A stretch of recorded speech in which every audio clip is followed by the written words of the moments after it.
भारत में mid size SUVs का segment एक ऐसा सेगमेंट है जहां पर पिछले सिर्फ एक साल के अंदर इतने लॉन्चेस हुए हैं जितने मैंने आज तक किसी भी एक पर्टिकुलर सेगमेंट के अंदर नहीं देखे हैं। एक के बाद एक ब्रांड से अपने सबसे इंपॉर्टेंट लॉन्चेस इस सेगमेंट के अंदर 2025-26 के अंदर कर दिए हैं, जिसमें कि 2025 के अंदर विक्टोरियस आई, सेल्टॉस की नई जनरेशन आई, टाटा के लिए जो सबसे इंपॉर्टेंट गाड़ी थी यानी कि सियरा वो आई, डस्टर का कमबैक हुआ, कुशाक तक का फेसलिफ्ट आ गया। यानी कि बहुत सारी गाड़ियां एक साथ आई हैं और इतनी सारी गाड़ियों के एक साथ आने की वजह से इस सेगमेंट के कस्टमर्स के दिमाग में बहुत सारा कंफ्यूजन भी एक साथ आ गया है कि भैया इतनी सारी गाड़ियां हैं, आखिर लें तो लें क्या। इसीलिए मैंने आज आपकी सारी की सारी कंफ्यूजन दूर करने के लिए ये वीडियो बनाई है और इन 10 पैरामीटर्स पे यानी कि इंजन हैंडलिंग से लेकर गाड़ी की फिट एंड फिनिश तक पर इन 8 कार्स को रैंक किया है, यानी कि इस सेगमेंट में आने वाली उन कार्स को जिनको मैंने खुद अच्छे से चलाकर एक्सपीरियंस किया है। मतलब या तो ये गाड़ियां मेरे पास ब्रांड के थ्रू आई थी, या फिर मीडिया ड्राइव्स में मैंने इनको चलाया है, या फिर किसी ओनर की गाड़ी को मैंने एक्सपीरियंस किया है। लेकिन कुछ गाड़ियां ऐसी भी हैं जो मुझसे छूट गई हैं, जैसे कि टोयोटा की हाई राइडर, उसको आप ग्रैंड विटारा के एग्जाम्पल से समझ लेना, सेम ही गाड़ियां हैं,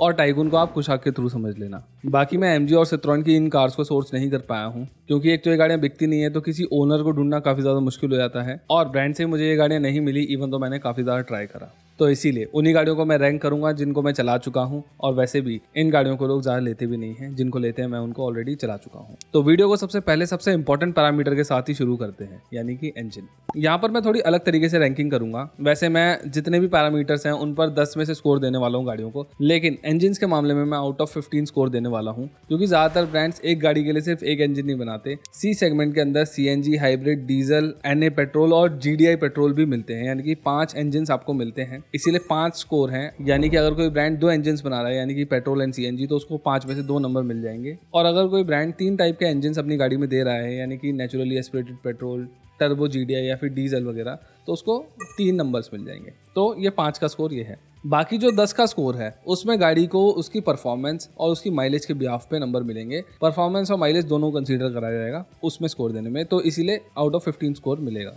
तो अगर इस स्कोरिंग के हिसाब से चलें तो सबसे ऊपर आती है क्रेटा, सेल्टॉस और विक्टोरियस, जिनको तीनों को ही 11 नंबर्स मिले हैं। क्रेटा एंड सेल्टॉस में इंजन परफॉर्मेंस एंड रिलायबिलिटी का अच्छा ब्लेंड मिलता है, और इनमें मिलने वाले जो तीनों इंजन्स हैं इनके अपने कंपटीशन के मुकाबले परफॉर्मेंस काफी अच्छी है, और इनके साथ आपको डिसेंट इनफ रिलायबिलिटी भी मिल जाती है। तो इसीलिए मैंने यहाँ पर इन इंजन्स को 10 में से 8 नंबर दिए हैं।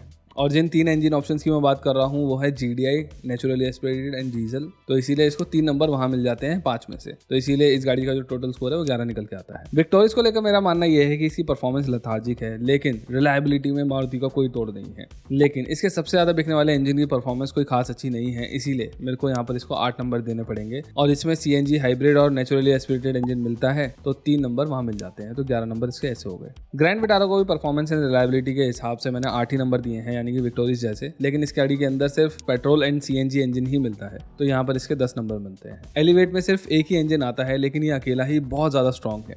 ये अकेला ऐसा नेचुरली एस्पिरेटेड इंजन मुझे लगता है जिसको चलाने में भी मजा आता है, और ये बहुत ज्यादा रिलायबल भी है। वरना मैंने यही देखा है कि ज्यादातर परफॉर्मेंस ओरिएंटेड इंजन के साथ आपको रिलायबिलिटी में कहीं ना कहीं कॉम्प्रोमाइज करना पड़ता है। तो दोनों ही चीजें बहुत अच्छी हैं, इसीलिए इसको 10 में से 9 नंबर मैंने इंजन परफॉर्मेंस एंड रिलायबिलिटी में दिए हैं। लेकिन इस गाड़ी में सिर्फ एक ही इंजन आता है, तो इसके टोटल नंबर 10 ही हो पाते हैं 15 में से। फिर आती है कुशाक, जिसमें 2 इंजन मिलते हैं और दोनों ही जीडीआई इंजन हैं। अब वैसे तो ये इंजन बहुत ज्यादा अच्छे हैं, कोई परेशान नहीं करते, लेकिन एक लॉन्ग टर्म के बाद और E20 के खतरों के बाद थोड़ी बहुत रिलायबिलिटी हैम्पर हुई है, और एक टाइम के बाद खर्चे थोड़े से बढ़ जाते हैं। इसीलिए इनका जो इंजन ऑप्शंस को मिलाकर टोटल नंबर निकल कर आया है वो है 9.5। डस्टर को मैंने परफॉर्मेंस एंड रिलायबिलिटी के मामले में 7 नंबर दिए हैं, क्योंकि इनका 1.3 जीडीआई इंजन तो बहुत ही ज्यादा स्ट्रॉन्ग है, लेकिन जो इनका 1 लीटर एमपीएफआई टर्बो इंजन है वो कहीं ना कहीं मेरे हिसाब से बाकी गाड़ियों के मुकाबले कमजोर दिखाई देता है, क्योंकि ज्यादातर गाड़ियां अच्छी पावर दे रही हैं बेस वेरिएंट से ही, और यहाँ पर ये थोड़ा सा पीछे दिखाई देता है। और 2 टाइप के इंजन आते हैं, तो 2 नंबर वहां मिल जाते हैं। एंड लास्ट में आती है टाटा की सियरा। इसके नेचुरली एस्पिरेटेड इंजन की परफॉर्मेंस अब जग जाहिर हो चुकी है, सभी को पता लग चुका है कि ये इंजन काफी ज्यादा स्लो है। एक्चुअली पूरे सेगमेंट के अंदर सबसे ज्यादा स्लो यही इंजन है। मुझे पहले लग रहा था कि शायद से डस्टर का टर्बो पेट्रोल इंजन स्लो होगा 1 लीटर वाला, लेकिन वो इतना स्लो नहीं है, उसके बारे में मैं आगे बात करूंगा। ये वाला बहुत ज्यादा स्लो है, क्योंकि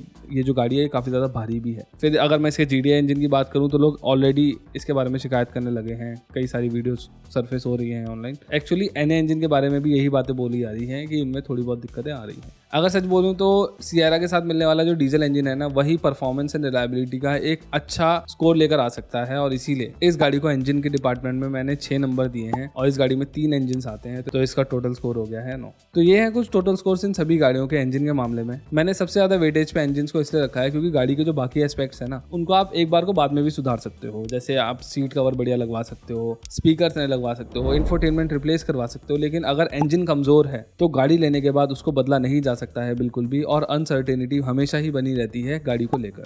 और उसी तरीके से आपके इन्वेस्टमेंट रिटर्न्स भी कई सारी अनसर्टेनिटी से गुजरते हैं वर्ल्ड कंडीशन के हिसाब से। अब बेशक आप अपनी गाड़ी के इंजन को बाद में बदल नहीं सकते, लेकिन आप अपनी पोर्टफोलियो में डाइवर्सिफाई करके सारे क्राइटेरियाज के लिए इन्वेस्ट कर सकते हो। 1 से 3 साल की रिक्वायरमेंट के लिए बॉन्ड्स जो कि आपको 9 से 12% का फिक्स रिटर्न देते हैं, वो आपको एक ऐसे एसेट में इन्वेस्ट करने में हेल्प कर सकते हैं जिसमें यूएस के इन्वेस्टर्स सालों से इन्वेस्ट करते आ रहे हैं, लेकिन आज भी सिर्फ 10% इंडियंस को ही इसके बारे में पता है। मैं यहाँ पर बॉन्ड्स की बात कर रहा हूँ, जो कि आपके लिए एक ऐसा एसेट क्लास बन सकता है जिससे आप 9 से 12% फिक्स रिटर्न अर्न कर सकते हो। समय के साथ साथ रेगुलेटरी फ्रेमवर्क और डिजिटल बॉन्ड प्लेटफॉर्म्स ने रिटेल इन्वेस्टर्स को भी छोटे इन्वेस्टमेंट के साथ कॉर्पोरेट बॉन्ड्स में इन्वेस्ट करना पॉसिबल बनाया। विंड वेल्थ भी एक ऐसा ही प्लेटफॉर्म है। देखो, बॉन्ड्स कोई बहुत ज़्यादा कॉम्प्लेक्स टॉपिक नहीं है। जब गवर्नमेंट या फिर कोई कंपनी को पैसा चाहिए होता है तो वो बैंक से लोन लेने के बजाय पब्लिक से पैसा लेते हैं, और इसके बदले वो आपको बॉन्ड देते हैं। और इसमें इन्वेस्ट करने के लिए आपको लाखों रुपए नहीं चाहिए, बल्कि आप बस 1000 रुपये शुरू कर सकते हो, जिसमें आपके पास 3 से 6 महीने के शॉर्ट टर्म ऑप्शंस भी अवेलेबल हैं।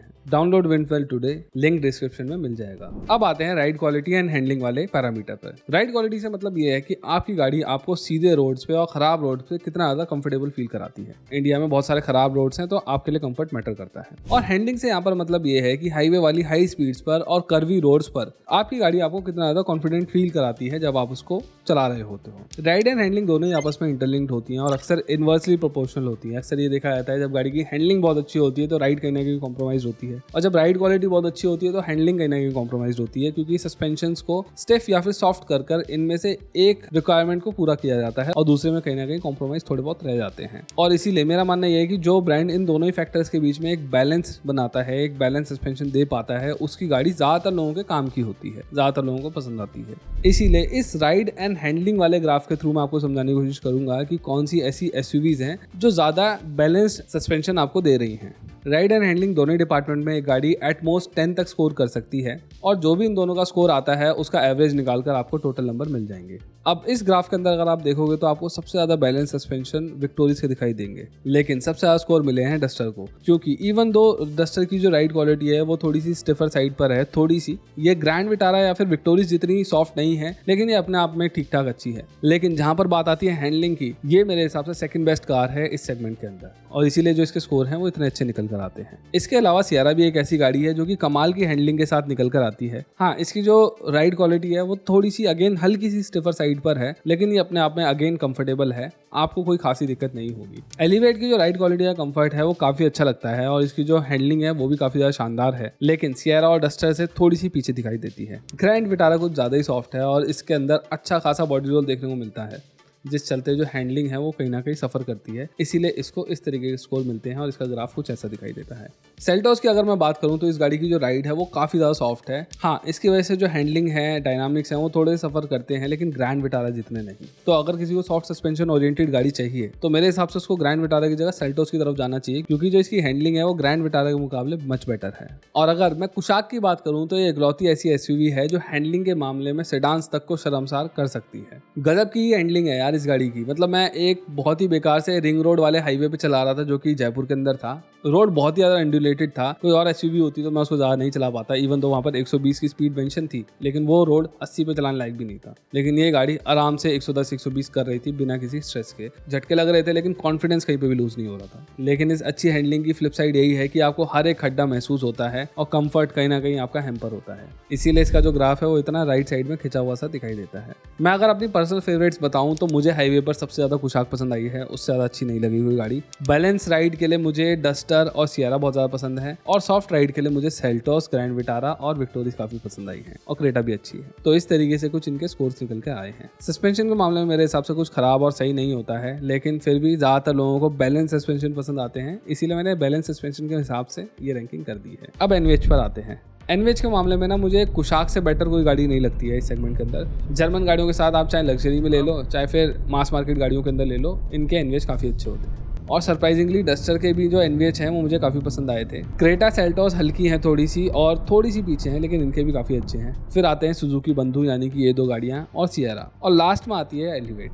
ये इकलौता ऐसा पैरामीटर है जहाँ पर मुझे ये गाड़ी कॉम्पिटिशन से थोड़ी सी पीछे दिखाई देती है, क्योंकि इस गाड़ी के अंदर ना अच्छी खासी विंड नॉइस आती है, और रोड नॉइस तो होंडा की ज़्यादातर गाड़ियों में आती ही है, लेकिन विंड नॉइस के साथ ये और ज़्यादा डबल हो जाती है दिक्कत। मेरा मानना यह है कि होंडा को इसके फेस लिफ्ट में इस चीज़ पर काम करने की बहुत ज़्यादा ज़रूरत है। इसके जो व्हील आर्चेस हैं वहाँ पर लेयरिंग करनी चाहिए इंसुलेशन की। चलो अब फिट एंड फिनिश वाले पैरामीटर पर सभी गाड़ियों को स्कोर कर देते हैं। यहाँ पर फिट एंड फिनिश से मेरा मतलब गाड़ी की आउटर बॉडी से है, यानी कि गाड़ी की पेंट क्वालिटी कैसी है, शट लाइंस कैसी है, बॉडी पैनल्स का हेफ्ट कैसा है, इन सब बातों से। बॉडी पैनल के हेफ्ट से यहाँ पे मेरा मतलब सेफ्टी नहीं है। ये सारी की सारी गाड़ियाँ बी एन कैप के अंदर तो बहुत अच्छा कर चुकी हैं, जी एन कैप के अंदर भी कई गाड़ियों ने अच्छा करा है, लेकिन जो स्पेशली बी एन कैप है वो सभी को अच्छे नंबर देता है, तो आपको टेंशन लेने की जरूरत नहीं है। और मैं यहाँ पर इसीलिए सेफ्टी के बारे में बात भी नहीं करूंगा। तो आउटर बॉडी की फिट एंड फिनिश के मामले में मैं सबसे ऊपर रखना चाहूंगा कुशाक को। इसमें आप टाइगुन को भी जोड़कर देख सकते हो। इन जर्मन गाड़ियों की जो मेटल शीट है ना वो अच्छी खासी भारी है। इनके सारे के सारे पार्ट काफी ज्यादा भारी फील होते हैं, ऐसा लगता है कि मोटे गेज की स्टील लगाई गई है इनके अंदर। इनकी पेंट क्वालिटी सबसे अच्छी मानी जाती है और इनकी जो शट लाइंस हैं वो काफी ज्यादा टाइट है। इसके बाद आती है डस्टर। इस गाड़ी से ना मैं काफी इंप्रेस्ड हूँ, मतलब आउटर बॉडी के हिसाब से अगर मैं बात करूँ तो इसकी शीट मेटल की क्वालिटी मुझे काफी अच्छी लगी। शट लाइंस ठीक ठाक है और पेंट क्वालिटी भी ठीक ठाक है। पेंट के मामले में जर्मन वाली क्वालिटी तो नहीं है, लेकिन फिर भी काफी अच्छी है। इसके बाद 8 नंबर मैंने दिए हैं क्रेटा एंड सेल्टोस को। क्रेटा एंड सेल्टोस दोनों ही गाड़ियों के जो पैनल गैप्स हैं वो अच्छे खासे टाइट हैं, कभी भी आपको इनकंसिस्टेंसी देखने को नहीं मिलती है। Paint quality one of the best है इन गाड़ियों की, लेकिन एक जगह मुझे थोड़ा सा ऐसा लगता है कि हल्की सी मार खाती हैं ये गाड़ियाँ। इनके जो मेटल के पैनल्स हैं वो काफी हल्के फील होते हैं, फिर चाहे आप डोर की बात कर लो या फिर हुड वगैरह की, वहां पर हल्का सा पीछे है। फिर आती है Maruti grand Vitara, Victoris and Honda elevate, जिनको 7.5 नंबर दिए हैं मैंने। और फिर थोड़ी सी पीछे है टाटा की सियारा। वैसे देखो यार, इसके जो बॉडी पैनल्स वगैरह है ना वो बहुत ज्यादा भारी हैं, डोर हो या फिर हुड हो काफी ज्यादा वेट है उनके अंदर, लेकिन जो पैनल गैप्स हैं वो अभी भी इनकंसिस्टेंट हैं। जब मैंने इस गाड़ी को रिव्यू के टाइम पे चलाया था तब इस गाड़ी के जो पैनल गैप्स वगैरह हैं, शट लाइंस वगैरह सब बढ़िया लग रही थी, लेकिन अब जब मैं इसको इन पर्सन दोबारा देख चुका हूँ तब मुझे ऐसा लगता है कि कहीं ना कहीं पैनल गैप्स वगैरह के अंदर इनकंसिस्टेंसी वैसी ही है जैसी इनकी बाकी गाड़ियों के अंदर होती है। अब आते हैं गाड़ी की इंटीरियर क्वालिटी में। या इंटीरियर क्वालिटी से मेरा मतलब है सीट का कंफर्ट, अर्गोनॉमिक्स और मटेरियल की क्वालिटी वगैरह, और इस मामले में मेरे हिसाब से सबसे ऊपर आती है किया की सेल्टोस। इस गाड़ी के इंटीरियर की क्वालिटी हर मामले में अच्छी है। फिर चाहे आप अगर मटेरियल की बात करो तो आपको कई जगह पर सॉफ्ट टच मटेरियल देखने को मिलेंगे, और जो हार्ड प्लास्टिक्स हैं उनकी क्वालिटी भी एक नंबर है। दूसरी बात, जो अर्गोनॉमिक्स हैं वो मुझे इस गाड़ी के अंदर कमाल के लगे। जहां पर भी आप टच कर लो आपको एक डेडिकेटेड बटन मिल जाएगा, और बीच में जो डैशबोर्ड पे बटन दिए हैं स्ट्रेटेजिकली लगाए गए हैं वो बहुत ही अच्छा काम करते हैं शॉर्टकट बटन होने का। और इस गाड़ी की जो सीट का कंफर्ट है वो मेरे हिसाब से पूरे सेगमेंट के अंदर सबसे ऊपर है। काफी ज्यादा कंफर्टेबल सीट है इस गाड़ी के अंदर। इसके बाद आती है डस्टर, जिसको मैंने 8.5 नंबर दिए हैं। डस्टर के इंटीरियर से मैं अगेन काफी ज्यादा इंप्रेस्ड हूँ। रेनो ने बहुत ज्यादा अच्छा काम करा है मटेरियल क्वालिटी के साथ। ऑलमोस्ट हर जगह आपको सॉफ्ट टच प्लास्टिक्स या फिर शाइनी ब्लैक्स वगैरह देखने को मिल जाएंगे, मतलब प्लास्टिक की क्वालिटी वाइज बहुत ज्यादा सॉर्टेड गाड़ी है। अर्गोनॉमिक्स वाले फ्रंट पे बात करूँ तो इस गाड़ी का ergonomics one of the best है पूरे सेगमेंट के अंदर। हर चीज के लिए बटन है, कहीं पर भी कटौती नहीं करी गई है। इवन जो गाड़ी की विंडोज होती हैं वो चारों की चारों वन टच अप डाउन वाली है, यानी कि आपको अर्गोनॉमिक्स में कन्वीनियंस के अंदर कोई भी दिक्कत नहीं होने वाली है। हाँ, मुझे रियर सीट की जो कुशनिंग है वो थोड़ी सी कम अच्छी लगी है, थोड़ी सी टाइट फील होती है वो बैठने में, बस वही एक कमी है जिसकी वजह से थोड़े से नंबर काटे हैं मैंने। फिर आती है एलिवेट। एलिवेट के अंदर भी आपको सॉफ्ट टच मटेरियल स्ट्रेटेजिक जगहों पर देखने को मिल जाएंगे। प्लास्टिक की क्वालिटी अगेन इस गाड़ी की भी अच्छी है, लेकिन सबसे ज्यादा मैं इंप्रेस्ड हुआ हूँ इस गाड़ी के अर्गोनॉमिक्स से। फिर आती है विक्टोरिस, और विक्टोरिस को लेकर भी मेरा ऐसा ही कुछ सोचना है। क्रेटा को वैसे मैं 8.5 नंबर देता है, यानी कि सेल्टोस से ठीक नीचे रखता है, लेकिन एक चीज़ है जिसने मेरे को थोड़ा सा नीचे जाने पे मजबूर कर दिया है। गाड़ी की फिट एंड फिनिश, सीट का कंफर्ट, हर एक चीज़ में गाड़ी बहुत अच्छी है, लेकिन उन्होंने अपनी गाड़ी के अंदर रिसेंटली जो बटन्स होते हैं एसी कंट्रोल के उनको हटाकर टच पैनल देना चालू कर दिया है, यानी कि अर्गोनॉमिक्स में कहीं ना कहीं कॉम्प्रोमाइज़ हुआ है क्रेटा के अंदर, तो वो चीज़ मुझे पसंद नहीं आई। फिर आती है ग्रैंड विटारा एंड कुशाक। इनको पीछे रखने का सिंपल सा रीज़न ये है कि इनके अंदर हार्ड प्लास्टिक का इस्तेमाल कुछ ज़्यादा ही है। कुशाक के अंदर तो कहीं पर भी आपको सॉफ्ट टच मटेरियल देखने को मिलता ही नहीं है, और कुशाक के अंदर आपको अभी भी जो एसी पैनल है ना वो हाफ टच सेंसिटिव वाला देखने को मिलता है, जो कि थोड़ा परेशान करता है चलने में। और लास्ट में मैंने रखा है सियारा को। सियारा की बात करूं तो मटेरियल क्वालिटी वगैरह एक नंबर है, बहुत अच्छा वेल थॉट आउट कैबिन लगता है इसका, देखने में भी अच्छा लगता है, ऐसी बात नहीं है। और सॉफ्ट टच मटेरियल तो ऑलमोस्ट हर एक जगह पर ही है। सीट के कंफर्ट की बात करूं तो पीछे वाली सीट मेरे को हल्की सी फर्म लगती है, बाकी सीट का कंफर्ट भी बहुत अच्छा है, बड़ी सीट्स हैं। लेकिन आपको पूरे के पूरे इंटीरियर में ना थोड़ी सी इनकन्सिस्टेंसी देखने को मिलेगी। रफ एजेस आपको कहीं ना कहीं देखने को मिल जाएंगी। जो चीज़ें आपस में अलाइन होनी चाहिए वो अलाइन नहीं है। मतलब जो थोड़ी थोड़ी सी फिनिशिंग है ना उसके अंदर आप नेटपिक करोगे। और जो सबसे बड़ी चीज़ है जिसकी वजह से मैंने इस गाड़ी को नीचे रखा है वो है अर्गोनॉमिक्स। इस गाड़ी के अंदर अभी भी जो AC का पैनल है, इवन जो हैजार्ड लाइट है और कई सारे जो बटन्स हैं वो टच पैनल वाले आते हैं। मतलब आपको शक्ल नीचे करनी पड़ती है टच करने के लिए, मैं कई बार पहले भी बता चुका हूँ, और ये बड़ा अनोइंग होता है। और ये जो टच पैनल है ना ये एक बार में काम ही नहीं करता है। ऐसी और भी कई सारी चीज़ें हैं जो अर्गोनॉमिकली मुझे ठीक नहीं लगती हैं, स्पेशली जो ऑपरेशंस करने वाली चीज़ें हैं वो, तो इन पे टाटा को काफ़ी काम करने की ज़रूरत है। वैसे इंटीरियर सॉर्टेड है। अब बात कर लेते हैं कि स्पेस के मामले में किस गाड़ी का इंटीरियर बेटर है और किसका नहीं। तो इंटीरियर स्पेस के मामले में मैं सियरा को सबसे ऊपर रखना चाहूँगा, क्योंकि इसमें सबसे बड़ा व्हील बेस मिलता है जिस चलते रेयर सीटिंग स्पेस बड़ा निकल कर आता है। और इसकी जो विड्थ एंड हाइट है ना वो भी सेगमेंट के अंदर सबसे ज़्यादा है, जिस चलते गाड़ी के अंदर आपको बैठकर ऐसा लगेगा कि आप C सेगमेंट की गाड़ी में नहीं, इससे ऊपर के सेगमेंट की गाड़ी में बैठे हो। स्पेस के मामले में मैं दूसरे नंबर पर एलिवेट को रखना चाहूँगा। ना तो इस गाड़ी का व्हील बेस सबसे लंबा है, ना ये सबसे चौड़ी है और ना ही सबसे ऊंची है। फिर भी अगर आप इस गाड़ी के रेयर सीट पे बैठोगे ना तो आपको बहुत ज़्यादा रूम मिलेगा। कभी कभार मुझे इसका लेग रूम सियरा से भी ज़्यादा लगता है, पता नहीं कैसे, लेकिन होंडा ने रेयर सीट में बहुत ज़्यादा स्पेस निकाला है इस गाड़ी के। एलिवेट के बाद विक्टोरियस, ग्रैंड विटारा, सेल्टोस और क्रेटा ऐसी गाड़ियाँ हैं जिनका रेयर सीट का जो स्पेस है वो मुझे लगभग बराबर सही लगता है और ये डिसेंट है। फिर आती है कुशाक, टाइगून, जिनमें पीछे स्पेस के अंदर थोड़ी सी कमी देखने को मिलती है, लेकिन मैं बैठा था मुझे बहुत ज़्यादा दिक्कत नहीं लगी। यस, आगे आपको नी रूम कम मिलता है लेकिन फिर भी आपको बहुत ज़्यादा दिक्कत नहीं होती है। लेकिन डस्टर इस मामले में सबसे पीछे रह जाती है। इस गाड़ी का व्हील बेस थर्ड लार्जेस्ट है पूरे सेगमेंट के अंदर, लेकिन फिर भी जो रेयर सीट्स में स्पेस मिलता है वो एक 4.3 मीटर की SUV के हिसाब से काफ़ी कम फील होता है। और उसका सबसे बड़ा रीज़न है बूट स्पेस। रेनो ने अपनी डस्टर का बूट इतना बड़ा कर दिया है कि रेयर में सीटिंग स्पेस कॉम्प्रोमाइज़ हो चुका है। अब वैसे तो ऑन पेपर डस्टर का बूट बहुत ज़्यादा बड़ा है। पार्सल ट्रे तक अगर हम देखें तो ये 518 लीटर का है, जो कि बहुत ज़्यादा मैसिव है। और सियरा का पार्सल ट्रे तक सिर्फ 450 लीटर ही नापा गया है। लेकिन डस्टर का ये जो इंक्लाइन बूट ग्लास है ना, इसकी वजह से जो छत की तरफ स्पेस है वो हैम्पर होता है। यानी कि अगर आप बड़े बड़े सामान रखोगे तो वो इस गाड़ी के अंदर ज़्यादा अच्छी तरीके से नहीं आएंगे, बल्कि सियरा के अंदर ज़्यादा अच्छी तरीके से आएंगे। मुझे ये लगता है कि जो सियरा की अच्छी खासी हाइट है, इसकी वजह से इसके बूट को एक बहुत अच्छी एडवांटेज मिलती है और आप बड़ा सामान या फिर ज़्यादा सामान इस गाड़ी के अंदर ज़्यादा आसानी से ले जा सकते हो। इवन दो डस्टर का बूट पार्सल ट्रे तक नंबर्स में बड़ा है, लेकिन बूट बड़ा तो बहुत है, उस बात से डिनायल नहीं है कोई, और इसीलिए दूसरे नंबर पर मैं उसको रखता हूँ।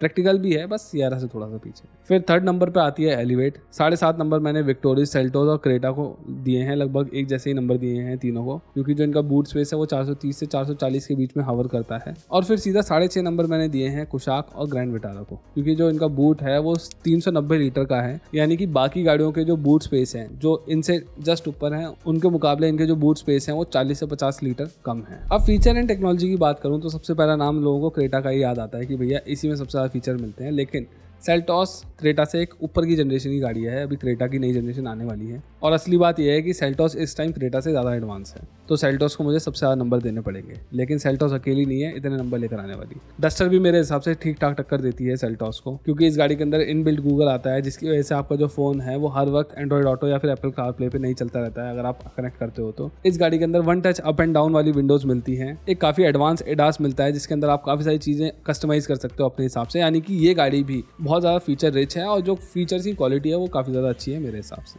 तो डस्टर भी सेल्टोस को ठीक टक्कर देती हुई दिखाई देती है। फिर सियरा को मैं क्रेटा के साथ रखना चाहूँगा। इवन दो सियरा के अंदर बहुत सारी चीज़ें अच्छी मिलती हैं और मेरे हिसाब से जो क्वालिटी है वो भी अच्छी है, लेकिन कभी कभार रिलायबिलिटी इशूज़ फीचर्स के अंदर भी देखने को मिलते हैं। वैसे फीचर के अंदर रिलायबिलिटी इशूज़ पहले से कम हो गए हैं सियरा वगैरह के अंदर। वो जो इशूज़ बचे हैं वो इलेक्ट्रॉनिक्स और इंजन रिलेटेड ज़्यादा हैं फिलहाल। इसके बाद आती है विक्टोरियस एंड कुशाक। कुशाक के अंदर वैसे 360 डिग्री कैमरा नहीं मिलता है, लेकिन बाकी ज़्यादातर चीज़ें मिलने लगी हैं। साथ में आती है ग्रैंड विटारा और लास्ट में मैंने रखा है एलिवेट को। एलिवेट के अंदर वेंटिलेटेड सीट्स नहीं आती हैं, 360 डिग्री कैमरा नहीं मिलता है, फ्रंट में पार्किंग सेंसर्स नहीं मिलते हैं। ऐसी कई चीज़ें हैं जो मिस आउट करती है। तो मेरे हिसाब से एलिवेट पर इन चीज़ों के लिए भी काम करने की ज़रूरत है। बेसिक्स तो देने ही चाहिए, बहुत ज़्यादा हाई टेक मत बनाओ, लेकिन ज़रूरत वाली चीज़ें तो। अब last but not the least, service of quality बहुत ज़्यादा मैटर करती है। अगर आप कोई भी महंगी या फिर सस्ती गाड़ी लेते हो, ये चीज़ बहुत मैटर करती है कि गाड़ी लेने के बाद आपकी गाड़ी की केयर किस तरीके से करी जाती है। तो क्वालिटी ऑफ सर्विस के मामले में मेरे हिसाब से होंडा, किया एंड hyundai सबसे ऊपर हैं। मारुति भी बहुत अच्छा करते हैं, लेकिन उनके पास भीड़ बहुत है, तो टर्न अराउंड टाइम थोड़ा सा ज़्यादा हो जाता है कभी कभार, इसीलिए मैंने इसको यहाँ पर 8 नंबर दिए हैं। रेनो और स्कोडा मुझे लगभग एक जैसे ही लगते हैं, थोड़ा सा मारुति के नीचे हैं ये, और टाटा इस मामले में सबसे पीछे है। तो इन सभी पैरामीटर के जो टोटल स्कोर्स हैं वो आपके सामने हैं, और साथ ही साथ इन गाड़ियों की जो पोजीशनिंग है यानी कि 1 to 8 वो भी आपके सामने है। एंड स्कोरिंग और मेरे हिसाब से जो गाड़ी ज़्यादातर लोगों के लिए सेंस बनाती है फिलहाल में मार्केट के अंदर, वो है सेल्टोस। तो आप अपना कमेंट जरूर छोड़िए कि आपको ये वीडियो कैसी लगी। इस वीडियो में बस इतना ही। अगर आपको मेरी ये वीडियो पसंद आई हो तो please consider subscribing to our channel. इस वीडियो को लाइक करिए, शेयर करिए और कमेंट्स में अपने विचार भी जरूर छोड़ के जाइए। Thank you. Do not constitute guaranteed or assured returns. Investments in corporate debt securities, municipal debt securities, and securitized debt instruments are subject to credit risks, market risks, and default risks, including delay and/or default in payment.